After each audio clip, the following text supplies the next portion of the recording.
Olá, amigos e irmãos do canal Conceito Bíblico. Eu me chamo Adriano Viana e este é mais um vídeo da série Apocalipse 13. Isso realmente poderia acontecer?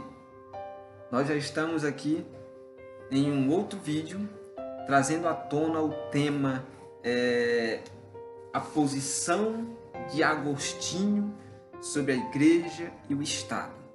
Nós, no vídeo passado, nós abordamos um pouquinho, pelo início. O tema do vídeo foi começando pelo início, se não me engano. Começando pelo início. E nós abordamos um pouquinho sobre essa questão, O Estado querer dominar a religião o Estado, vice-versa, E vimos que nunca foi plano de Deus, de Jesus, de que sua igreja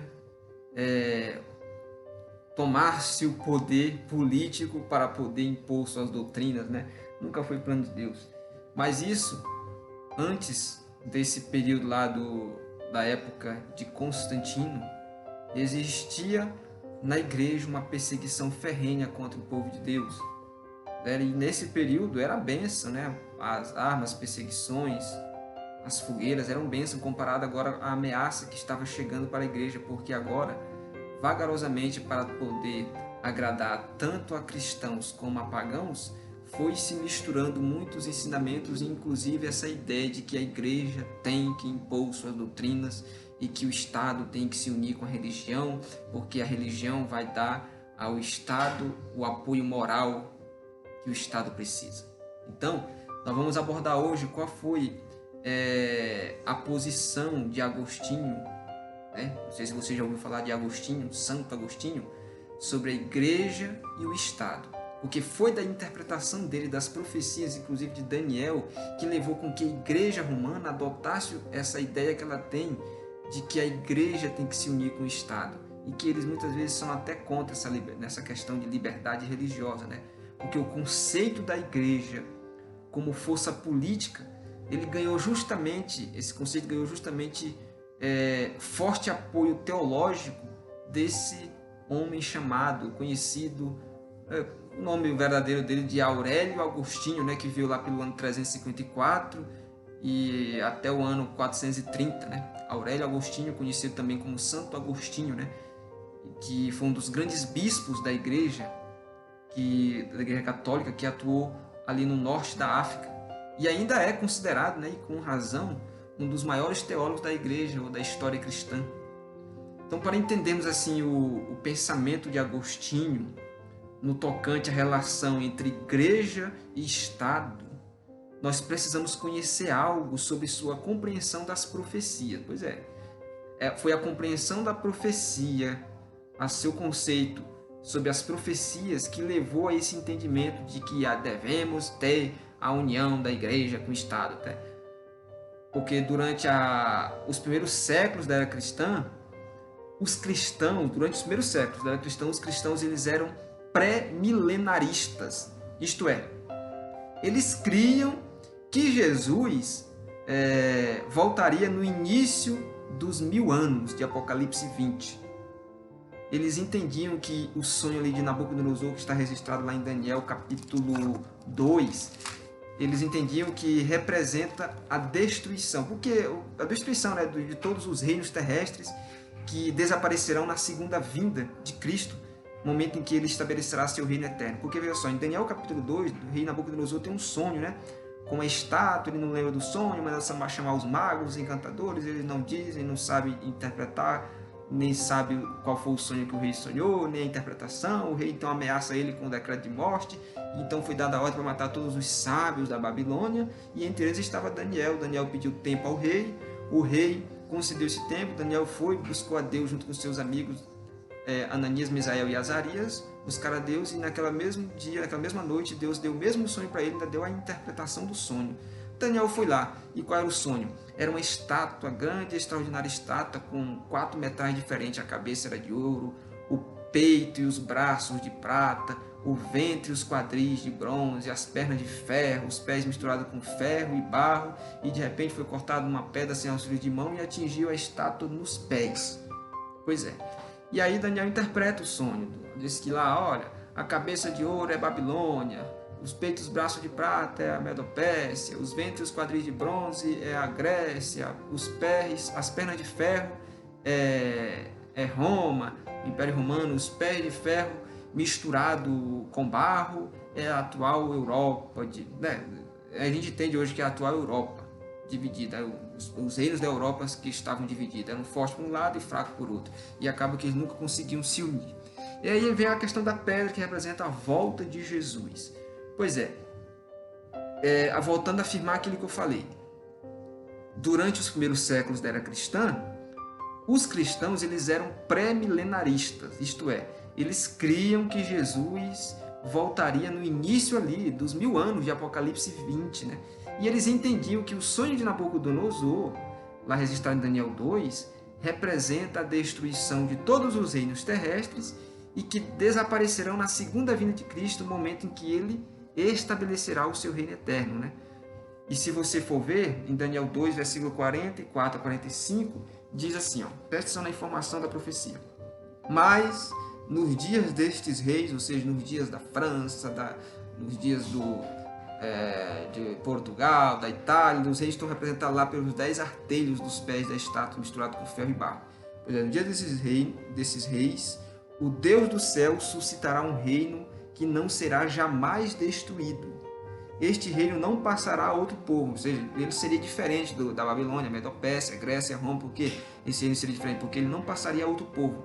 Babilônia passou para os Medopécia, Medopécia passou para a Grécia, Grécia passou para Roma, e Roma foi fragmentada pelas tribos bárbaras que deram origem aos atuais países da Europa, né? Este reino não passará a outro povo. Esse reino esmiuçará e consumirá todos estes reinos, mas ele mesmo subsistirá para sempre. Ou seja, o reino de Cristo subsistirá para sempre. O verso 45 diz: como viste que do monte foi cortada uma pedra sem auxílio de mãos, e ela esmiuçou o ferro, o bronze, o barro, a prata e o ouro, lá registrado na estátua do sonho de Nabucodonosor, então o grande Deus fez saber ao rei o que há de ser futuramente. Certo é o sonho e fiel a sua interpretação. Esse é o nosso conceito bíblico, tá? Certo é o sonho e fiel a sua interpretação. Então eles entendiam o seguinte, em outras palavras, eles entendiam que os cristãos, na verdade os cristãos, eles acreditavam que o milênio teria início ali com, digamos, teria início com o retorno de Jesus, né? E naquela época eles pensavam também que a volta de Cristo ocorreria em breve. Tá? Então, a ideia é o seguinte, Jesus ele vem, ressuscita aqueles que morreram nele, e aí leva para o céu e dá esse início, na primeira ressurreição, ao milênio. Vamos colocar aqui, Jesus volta aqui, ressuscita, na primeira ressurreição, aqueles que morreram em Cristo, aí são levados para os céus, e dá-se início a um período chamado de milênio, 1000 anos, tá ok? 1000 anos, os cristãos criam dessa maneira. Contudo, à medida que o tempo foi passando sem que Jesus voltasse, aí houve uma mudança na maneira de compreender a segunda vinda de Cristo. Isso está bem retratado, essa mudança que começou a ocorrer, em um livro de Santo Agostinho chamado Cidade de Deus. Esse livro você ainda encontra por aí, tá? Um livro chamado Cidade de Deus. Agostinho ele propôs nesse livro o seguinte, que a igreja estabelecida na primeira vinda de Cristo era a pedra que atingiria os pés da estátua. Veja só, biblicamente a gente entende que a pedra representa a volta de Cristo, mas Agostinho no seu livro Cidade de Deus, ele propôs que a igreja que foi estabelecida na primeira vinda de Cristo era a pedra que atingiria os pés da estátua. Veja a mudança que ocorreu. E essa igreja que era pedra, né, que eles entendiam assim, de acordo com Santo Agostinho lá no seu livro Cidade de Deus, a pedra que atingiria os pés da estátua, torna-se então o reino eterno de Deus aqui na Terra. E uma vez que no sonho, na verdade, a pedra destruiu todos os reinos terrestres, aí a interpretação de Agostinho era, então a missão da igreja durante o milênio envolveria a destruição de todos os reinos terrestres, a transformação do mundo todo numa sociedade cristã e o estabelecimento de si mesma como o reino eterno de Deus na terra. Então veja que doidice, meu, que doidice, né? Se antes os cristãos criam que é na volta de Cristo, na primeira ressurreição que dá-se início ao milênio, Agostinho vem agora no seu livro Cidade de Deus e diz assim, não, a pedra lá de Daniel capítulo 2 é a igreja que vai destruir todos os reinos terrestres. E a missão da igreja ali, durante o milênio, vai envolver justamente a destruição de todos os reinos terrestres e a transformação do mundo todo numa sociedade cristã e o estabelecimento de si mesma, da própria igreja, como o reino eterno de Deus na terra.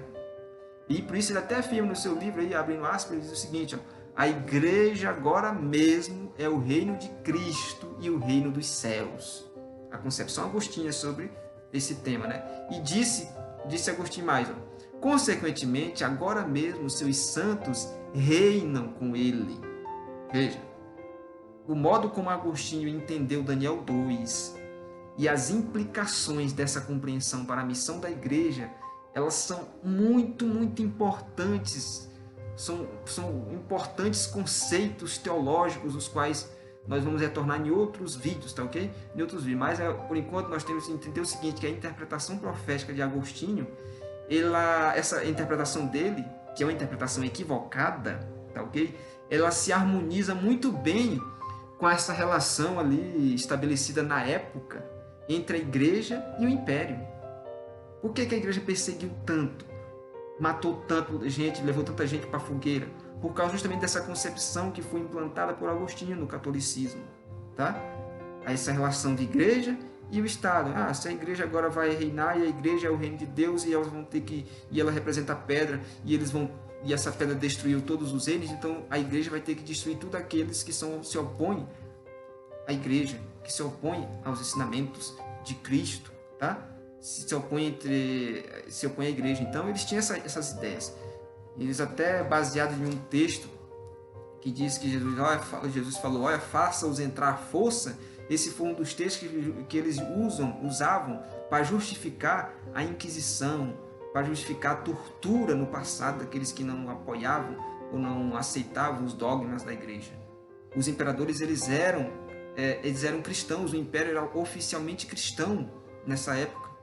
E além disso, enquanto esse bispo escrevia esse livro, A Cidade de Deus, o Império Romano, isso acabou fazendo com que ele cresce dessa forma.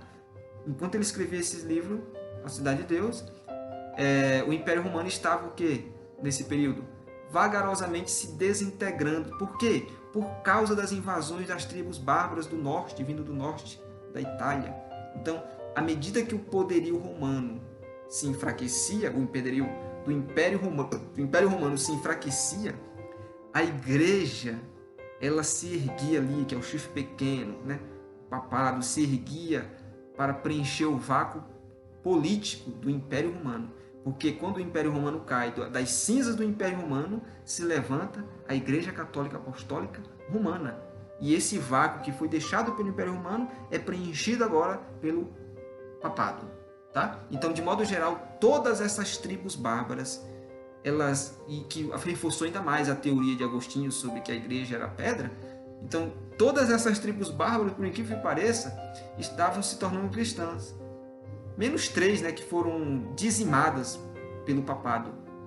Foram dizimadas pelas outras. O papado, usando as outras tribos, fez com que essas outras tribos, lideradas ali por Clovis e também por um dos imperadores romanos chamado... um dos imperadores romanos, lá que não estou lembrando exatamente o nome dele aqui, eles dizimaram. A última tribo a ser dizimada, a última das 3 a ser dizimada em 538, foi os ostrogodos, que eram tribos arianas, que eu já falei aqui em vídeos anteriores, tá? Eram tribos arianas. Mas, em decorrência, as outras, todas se tornaram cristãs. E o que pareceu ser mais um indicativo, né? Como eu já falei para vocês, de que a interpretação profética desse teólogo estava correta, de acordo com ele, porque parece que as coisas estavam encaminhando exatamente como ele interpretava a pedra ou o sonho de Nabucodonosor no capítulo 2 de Daniel. Porque lá o Império Romano estava em derrocada, as tribos estavam se convertendo ao cristianismo e aqueles que não aceitavam, eles diziam que a pedra tinha... na verdade, a profecia dizia que a pedra atingia a estátua e destruía todos os reinos. Eles então começaram a a destruir todos aqueles que não concordavam com os ensinamentos deles propostos, né? Inclusive essas 3 tribos bárbaras então são dizimadas e não tem nenhum correspondente histórico ou correspondente de uma nação atual que tenha descendido aqui, digamos, dessas tribos bárbaras que foram arrancadas, como diz a profecia de Daniel, capítulo 7, foram arrancadas pelo chifre pequeno. Então, ele chegou à conclusão assim, então, a minha interpretação profética está corretíssima, então tem que haver sim essa união da igreja com o Estado, e aqueles que não concordarem, nós vamos dizimar. Agostinho ele propunha que no decorrer do tempo, a igreja converteria toda a sociedade, porque diz que a pedra atingiu a estátua nos pés e encheu toda a terra, né? Então era a igreja que ia converter, o encher, eles interpretaram como converter toda a sociedade. Venceria os sistemas políticos do mundo e então estabeleceria o governo do reino de Deus em toda a terra. E quando todas as nações do mundo já houvessem se submetido à autoridade da igreja, Jesus então voltaria no fim do milênio. Jesus voltaria. Então, os cristãos vão escrever assim, ó, na volta de Jesus, na primeira ressurreição ali, quando Jesus voltar pela segunda vez, início dos 1000 anos. Mas para as ideias de Agostinho, acontecia o quê? Acontecia que Jesus só voltaria no final do milênio, tá? Quando todas as nações do mundo já houvessem se submetido à autoridade da igreja, Jesus então voltaria no fim do milênio. No fim do milênio. Isso, meu amigo, isso não significava que a igreja afirmava seu Estado. A igreja reconhecia que entidades políticas ainda eram necessárias para a organização da sociedade, a criação de exército e a manutenção de serviços públicos, né? O papel da igreja era o de fornecer, como eu já falei, fornecer ao Estado orientação moral, garantir que ele imporia os princípios morais da igreja aos cidadãos do Estado, que deveriam então permanecer doutrinariamente ortodoxos. E qualquer pessoa que ousasse desafiar a autoridade da igreja ou discordar de suas doutrinas, era encaminhada então para o Estado, a fim de que o Estado punisse essa pessoa como herege. Aí você pergunta assim, a Igreja Católica matou muita gente no passado, mais de 50 milhões. Não, não foi a Igreja. A Igreja julgava e o Estado executava. Esse é o argumento que eles usam hoje em dia. Mas veja só como a concepção de Agostinho fez com que, por uma interpretação errada, equivocada de Daniel capítulo 2, fez com que se adotasse essa ideia de que o Estado tem sim que se submeter à Igreja, a Igreja ao Estado.